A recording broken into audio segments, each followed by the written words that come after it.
अगर ये वीडियो को देखने के बाद आपके 100% मार्क्स नहीं आए ना पेपर में इस चैप्टर से, तो आप इस वीडियो को डिसलाइक कर देना और बुरे कमेंट कर देना।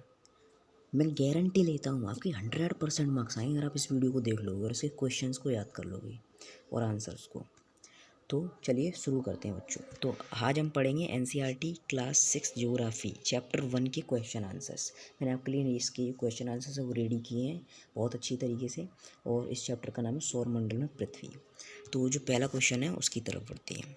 पहला क्वेश्चन कह रहा है तारों और ग्रहों और तारों में क्या अंतर है। तो पहला क्वेश्चन इनके डिफरेंस के बारे में बता रहा है।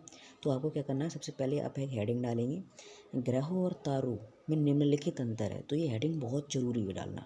इससे क्या होता है, टीचर को भी बहुत अच्छा लगता है और मतलब बहुत अच्छा लगता है आंसर, प्रोफेशनल लगता है देखने में। फिर उसके बाद क्या करेंगे, आप डिफरेंस के लिए बीच में लाइन खींचेंगे, ग्रह लिखेंगे और एक तरफ लगेंगे तारे। तो फिर आपको क्या करना है, दोनों में फर्स्ट पॉइंट डालेंगे। तो सबसे पहले पहला पॉइंट है, ग्रहों के पास अपनी ऊष्मा एवं प्रकाश नहीं होता। जो ग्रहों के पास अपना ऊष्मा एवं प्रकाश नहीं होता है। अब दूसरे तारे की तरफ है, तारे में लिखते हैं तारों के पास अपनी ऊष्मा एवं प्रकाश होता है। तो ये क्या हो गया, हमारा फर्स्ट पॉइंट हो गया, फर्स्ट डिफरेंस हो गया। अब सेकंड की तरफ चलते हैं। ये दिखा रहा है ग्रह का आकार छोटा होता है। तो क्या होता है, ग्रहों का आकार मतलब तारों के प्रति छोटा होता है। और ये लिखा रहा है तारों का आकार बहुत बड़ा होता है, मतलब ग्रहों के अपेक्षा तारों का जो आकार होता है बहुत बड़ा होता है। तो ये हो गया दूसरा पॉइंट और दूसरा डिफरेंस। अब थर्ड डिफरेंस की तरफ चलती हैं।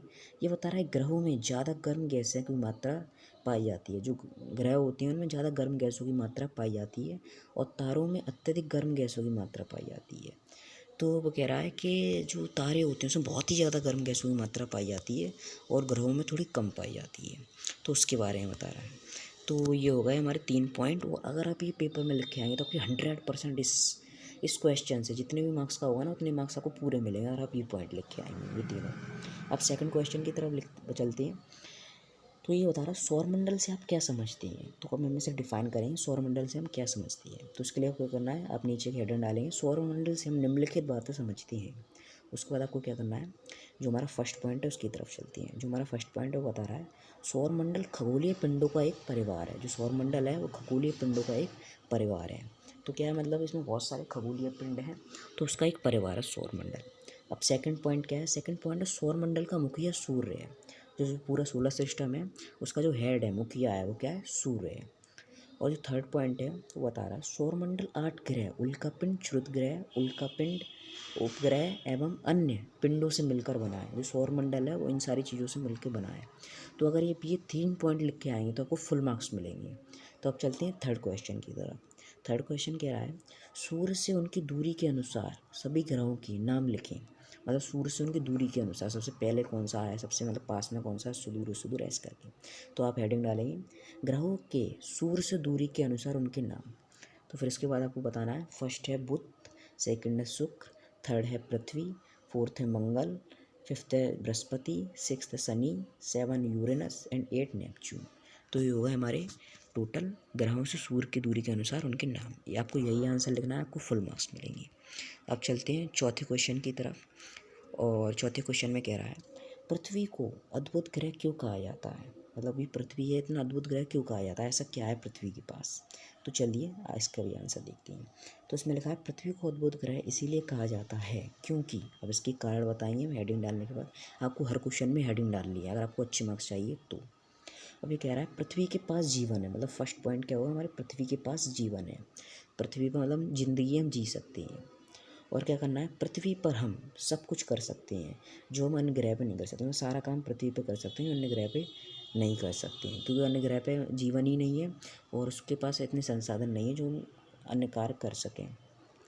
अब तीसरा पॉइंट है पृथ्वी पर जल एवं ऑक्सीजन उपस्थित है। मतलब और किसी ग्रह या उपग्रह पर अभी ये खोज चल रही है, किसी पर उपस्थित नहीं पाया गया है जल एवं ऑक्सीजन जो पृथ्वी पे उपस्थित है। अब चौथा पॉइंट है पृथ्वी से अंतरिक्ष से देखने पर पृथ्वी नीली प्रतीत होती है। मतलब इसलिए भी अद्भुत ग्रह है क्योंकि जब अंतरिक्ष से हम उसे देखते हैं तो वो नीली प्रतीत होती है। तो अगर आप ये चारों पॉइंट लिख के आएंगे तो आपको फुल मार्क्स मिलेंगे। और अगर कोई भी मार्क्स आपके काटे तो आप मुझसे बात करवा देना उनकी। कोई भी नहीं काटेगा आपके मार्क्स, आपको फुल मार्क्स मिलेंगे। अब है फिफ्थ क्वेश्चन का आंसर। हमें हमेशा चंद्रमा का एक ही भाग क्यों देख पाते हैं, मतलब हम चंद्रमा का हमेशा एक ही भाग क्यों देख पाते हैं। तो उसका हम पहले हेडिंग डालेंगे, तो हेडिंग डालेंगे हम हमेशा चंद्रमा का एक ही भाग इसीलिए देख पाते हैं क्योंकि। हेडिंग डालना बहुत ज़रूरी है। और इसके बाद आपको क्योंकि लिख के अब आप इसके पॉइंट्स में लिखेंगे। फर्स्ट पॉइंट है, चंद्रमा पृथ्वी का एक चक्कर लगभग 27 दिन में पूरा करता है। तो क्या है, जो चंद्रमा है पृथ्वी का एक चक्कर 27 दिन में पूरा करता है। सेकंड पॉइंट क्या है, इतने ही समय में वह एक बार घूर्णन करता है, मतलब एक ही बार वो घूम पाता है इतने ही टाइम में। तो क्या होता है, तीसरा पॉइंट है, इतने दिनों में घूर्णन होने की वजह से हमें चंद्रमा का एक ही भाग देख पाता है, मतलब 27 दिनों में घूर्णन या उतने ही टाइम में मतलब घूर्णन होने की वजह से हम चंद्रमा का एक ही भाग देख पाते हैं। तो ये भी मतलब आंसर वो सटीक है, आप ये लिख के आएंगे आंसर और आपको फुल मार्क्स मिलेंगे। अब क्या है, ब्रह्मांड क्या है। अब ये ब्रह्मांड के बारे में हम बात करेंगे कि ब्रह्मांड क्या है। सबसे पहले आपको हेडिंग डालनी है, ब्रह्मांड को हम इन निम्न प्रकार से समझ सकते हैं। तो ये हेडिंग डालना है आपको और फिर उसके बाद क्या करना है, आप ये देख सकते हैं मैंने इसके पॉइंट्स बनाए। तो फर्स्ट पॉइंट मैंने बनाया, ब्रह्मांड कई आकाश गंगाओं से मिलकर बना है। जो ब्रह्मांड है उसका निर्माण कई आकाश गंगाओं से मिलकर हुआ है। और सेकंड पॉइंट, ब्रह्मांड के अंदर हमारी पृथ्वी, सौरमंडल, आकाशगंगा एवं अन्य चीज़ें समाहित हैं। तो ये सारी चीज़ें जो ब्रह्मांड के अंदर पाई जाती हैं। अब है अब तीसरा पॉइंट मैंने लिखा है, ब्रह्मांड इतना बड़ा क्षेत्र है जिसकी कल्पना भी नहीं की जा सकती। तो ब्रह्मांड इतना बड़ा है कि इसकी कल्पना भी नहीं की जा सकती, ब्रह्मांड बहुत ही ज़्यादा बड़ा है। तो बच्चों ये हमने आपके सारे क्वेश्चन देख लिए हैं और इसके बाद हम फिल इन द ब्लैंक्स और जो भी हमारे टिक मार्क हैं वो देखेंगे। तो ये मैंने ये क्वेश्चन आंसर से आपके लिए बनाए हैं। तो उसके बाद मैं लास्ट में आपको एक खुशखबरी भी दूंगा, आप सुनने के लिए रेडी रहना। तो तब तक अब हम आगे चलते हैं किस चीज़ पर, टिक मार्क पर और फिल इन द ब्लैंक्स पर, जो भी हमें आगे करने हैं। तो बच्चों जो हमने क्वेश्चन आंसर्स थे वो कर लिए हैं, ये सारे क्वेश्चन आंसर्स थे मैंने आपको नोटबुक पे बताए थे। अब ये सारे मैं आपको बुक के पेज पे ही बताऊंगा। तो ये दिखा रहा है सही उत्तर चिन्हित कीजिए। तो ये सेकंड पार्ट है, क्या चीज़, यही टिक मार्क। तो जो फर्स्ट क्वेश्चन है वो कह रहा है किस ग्रह को पृथ्वी के जुड़वा ग्रह के नाम से जाना जाता है। तो इसका आंसर होगा, मैंने अगर आपको चैप्टर्स में पढ़ाया है, आप हमारी पिछली वीडियोस देख सकते हैं। और अगर आप हमारी जो प्लेलिस्ट देखना चाहते हैं उसकी, जो मैंने फर्स्ट चैप्टर की बनाई है, तो वो आप मिल जाएगी। आप ये ऊपर देख सकते हैं, यहाँ पे आपको मेरा चैनल दिख रहा होगा, उस पर आप क्लिक करेंगे, वहीं पे आपको वीडियो मिल जाएगी, जो प्लेलिस्ट है वो मिल जाएगी, वहाँ से आप चैप्टर्स देख सकते हैं। अब जो सेकंड है, मतलब फर्स्ट का मैंने आंसर नहीं दिया, किस ग्रह को पृथ्वी का जुड़वा ग्रह के नाम से जाना जाता है। तो पृथ्वी के जुड़वा ग्रह के नाम से किसे जाना जाता है, तो इसका आंसर है शुक्र, मतलब वीनस। तो अब सेकंड क्वेश्चन पे चलते हैं। ये बता रहा है सूर्य का सबसे नज़दीक ग्रह कौन सा है, मतलब सूर्य के पास सबसे नज़दीक कौन सा है। तो आपने अगर चैप्टर पढ़ा होगा तो आपको पता है बुध सबसे नज़दीक है, पहले नंबर पर बुध ही आता है। तो अब चलते हैं थर्ड क्वेश्चन की तरफ। अब ये बता रहा है सभी ग्रह सूर्य के चारों ओर किस पथ पर चक्कर लगाते हैं। तो ये भी मैंने आपको चैप्टर में पढ़ाया है। तो इसका आंसर है वो दीर्घवृत्ताकार तरीके से वो चक्कर लगाते हैं। चौथा क्वेश्चन है ध्रुव तारे से किस दिशा का ज्ञान होता है। तो ये भी मैंने आपको चैप्टर में पढ़ाया है, इसका आंसर होगा उत्तर। ध्रुव तारा उत्तर दिशा में पाया जाता है, तो उससे उत्तर दिशा का ज्ञान होता है। पांचवा है शुद्ध ग्रह किन कक्षाओं के बीच पाए जाते हैं। शुद्ध ग्रह मंगल एवं बृहस्पति के बीच पाए जाते हैं। और अब हम आते हैं अपने फिल इन द ब्लैंक्स की तरफ। ये दिखा रहा है खाली स्थान भरें। तो अब मैंने भरेंगे नहीं, मैं आपको बताता जाऊँगा, खुद अपनी बुक पे भरेंगे। तो फर्स्ट दिखा रहा है डैश का वह समूह जो विभिन्न प्रतिरूपों को निर्माण करता है उसे डैश कहते हैं। तो अब इस स्थान पे क्या आएगा, यहाँ पे आएगा तारे। क्या आएगा यहाँ पे, तारे। तो ये बता रहा है तारे का एक समूह जो विभिन्न प्रतिरूपों का निर्माण करता है उसे क्या कहते हैं, नक्षत्र मंडल। अब इस पर बनेगा नहीं, मैं लिख भी नहीं पाऊंगा। तो यहाँ पे क्या आएगा, मैं बता दे रहा हूँ, यहाँ पे आएगा नक्षत्र मंडल और यहाँ पे आएगा तारे। तो अगर आपने चैप्टर अच्छे से पढ़ा होगा तो आपको पता भी होगा। तो तारों का एक समूह जो विभिन्न प्रतिरूपों को निर्माण करता है उसे नक्षत्र मंडल कहते हैं। अब सेकंड पे आते हैं। सेकंड बता रहा है तारों की एक बहुत बड़ी प्रणाली को कहा जाता है। तो क्या कहा जाता है, इसका आंसर होगा आकाश गंगा। क्या कहा जाता है, आकाश गंगा। तो ये भी चैप्टर्स में दिया है, सारा कुछ ही दिया है वैसे तो। अब ये दिखा रहा है थर्ड हमें देखना है। ये कह रहा है पृथ्वी के सबसे करीब है। तो क्या कौन सबसे करीब है पृथ्वी के, पता है आपको। तो अगर हम उपग्रह की बात करेंगे तो यहाँ पे चंद्रमा आएगा। चंद्रमा पृथ्वी के सबसे करीब है, क्या आएगा इसका आंसर, चंद्रमा। और अगर ग्रहों की बात करें तो उसमें हम क्या लिखेंगे, हम लिखेंगे शुक्र।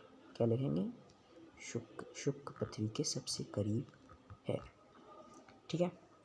अभी कह रहा सूर्य का तीसरा सबसे नज़दीक ग्रह, तो सूर्य का सबसे तीसरा नज़दीक ग्रह कौन सा है क्रम में देखेंगे तो पृथ्वी आएगा तीसरा सबसे नज़दीक ग्रह। ये भी हमने चैप्टर में पढ़ा है, आप हमारी प्लेलिस्ट देख सकते हैं जाके। ग्रहों के पास अपनी, क्या होता है ग्रहों के पास अपनी डैश तथा डैश नहीं होती, क्या नहीं होती, ऊष्मा तथा प्रकाश। तो ऊष्मा तथा प्रकाश क्या नहीं होता है ग्रहों के पास अपना, ऊष्मा तथा प्रकाश नहीं होता। तो बच्चों हमने अपना चैप्टर फिनिश कर लिया है, हमने इसके क्वेश्चन आंसर भी कर लिए, एक्सरसाइज भी कर ली सारी, चैप्टर भी पढ़ लिया। और अगर आप हमारा फुल चैप्टर देखना चाहते हैं कि मैंने क्या क्या पढ़ाया है आपको, तो आपको क्या करना है, आप जस्ट ये ऊपर देख सकते हैं, आपको यहाँ पे अभी एक वीडियो दिखी होगी, प्लेलिस्ट दिखी होगा, उस पर क्लिक करेंगे आपको 2 वीडियो मिल जाएंगी, पार्ट फर्स्ट और पार्ट सेकंड, इसे आप देख सकती हैं। और अगर आपको हमारी पढ़ाई अच्छी लग रही है तो आप हमारे चैनल को सब्सक्राइब कर लीजिए और वीडियो को लाइक कर लीजिए। और अभी मैंने फर्स्ट चैप्टर पढ़ाया है, इसके बाद मैं सेकंड चैप्टर पढ़ाऊंगा। अगर आप उसके लिए रेडी हैं तो हमारे चैनल को सब्सक्राइब कर लीजिए और बेल आइकन को ऑल की तरफ प्रेस कीजिए। जिससे क्या होगा, जैसे ही मैं सेकंड चैप्टर की वीडियो लाइव करूँगा तो आपको मतलब दिख जाएगी, वीडियो दिख जाएगी और नोटिफिकेशन आ जाएगा, वीडियो को आप तुरंत ओपन करके देख सकते हैं। तो बेल आइकन दबा दीजिए सब्सक्राइब करने के बाद, और कमेंट करके बताइए अगर आपको कोई भी प्रॉब्लम आ रही तो आप डायरेक्ट कमेंट में बताइए। तो फ्रेंड्स मिलते हैं अगले चैप्टर में कुछ बढ़िया चीज़ों के साथ। मैं अच्छी तरीके से आपको पढ़ाऊंगा सेकंड चैप्टर, और अच्छी तरीके से, इससे भी अच्छी तरीके से पढ़ाऊंगा आपको सेकंड चैप्टर। और आप बताइए आपको ये कैसी लगी मेरी पढ़ाई कमेंट बॉक्स में। और अगर आपने अभी तक मेरे चैनल को सब्सक्राइब नहीं किया तो सब्सक्राइब कर लीजिए। Thanks for watching my video. तो बच्चों जो मैं आपको खुशखबरी देने वाला था वो ये है कि जो मैंने इसके नोट्स हैं, जो मैंने जो क्वेश्चन आंसर अभी आपको करवाए थे, वो मैंने आपको कमेंट बॉक्स में नीचे आपको पिन कर दिए हैं। वहाँ से लिंक मिलेगी आपको, वहाँ से आप ये नोट्स डाउनलोड कर सकती हैं और आपको डिस्क्रिप्शन में भी लिंक मिल जाएगी। तो आप डायरेक्ट कमेंट बॉक्स में जाना, उस पर क्लिक करना और मैंने लिंक दी हुई है वहाँ पर, आप उस पर क्लिक करेंगे तो ये जो आपकी ड्राइव की फ़ाइल है, जो आपको क्वेश्चन आंसर की PDF है, आपको डाउनलोड होने लगेगी। और क्या है, या फिर आप डिस्क्रिप्शन बॉक्स से भी देख सकते हैं जाके। तो फ्रेंड्स थैंक्स।